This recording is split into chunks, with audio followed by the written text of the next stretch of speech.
Knowing your God, 1 Samuel chapter 2. 1 Samuel shows the difference between those who know the Lord and those who do not. Chapter 2 displays a clear contrast between the son of Hannah, who knew the Lord, and the sons of Eli, who did not know the Lord.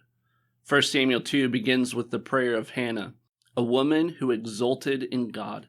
She was a faithful mother who offered up her son born out of barrenness. Hannah's prayer is filled with praise to the Lord by calling him Savior, Rock, Teacher, Judge, Provider, Guardian, and King. Hannah overflowed with gratitude for how God had worked in her life through both the highs and the lows. On the day of Hannah's prayer, it was a low day. She was leaving her only son to be a servant in the temple alongside Eli the priest. It is what she promised to do. Leaving Samuel behind, she had to go back home with Elkanah. This also meant she would face the rivaling wife Peninnah, who would be sure to remind Hannah about her lack of children. However, this was also a high day for Hannah because she was confident in how the Lord would use Samuel. She knew that God had great plans and purposes for her only son. Samuel is shown in verse 11 as a young boy who ministered to the Lord in the presence of Eli the priest. From the first day, he made offerings in the temple, and it was pleasing to God. God saw the faith of Hannah in the service of Samuel, and he counted them both worthy. On the contrary, the sons of Eli were worthless men. They did not know the Lord. They treated the offerings of the Lord with contempt by taking portions of sacrifices in dishonest gain. They exploited others by creating man-made obstacles in worship. God saw their practices, and he was abhorred by their sin. Nevertheless, Samuel continued to minister before the Lord. Samuel would receive yearly visits from Hannah. She would make him new clothing as Samuel grew bigger and taller each year.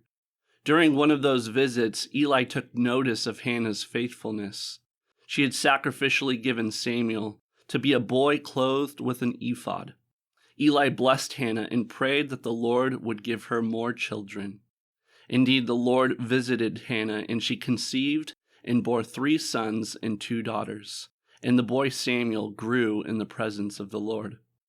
Even still, Eli's sons continued in their perverse ways.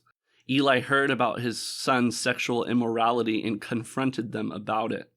The sons were unrepentant, and God was determined to put them to death. These men had forsaken the God of their father.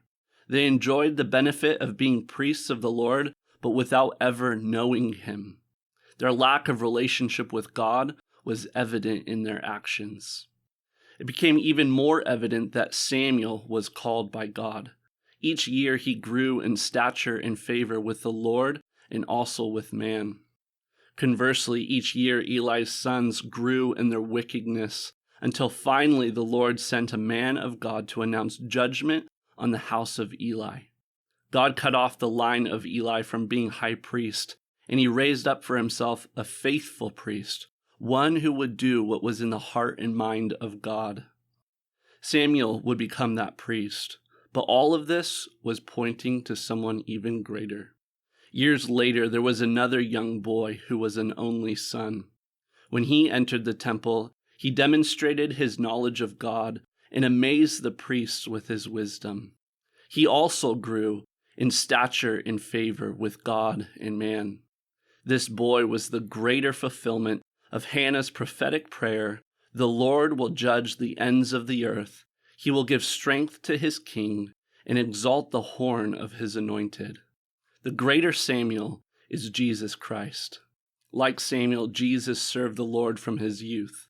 Like Samuel, Jesus was a faithful priest amidst corrupt religion. Like Samuel, Jesus knew God and ministered always before him. Jesus is the Messiah King that everything in 1 Samuel points to. There is no one beside him. There is no rock like our God.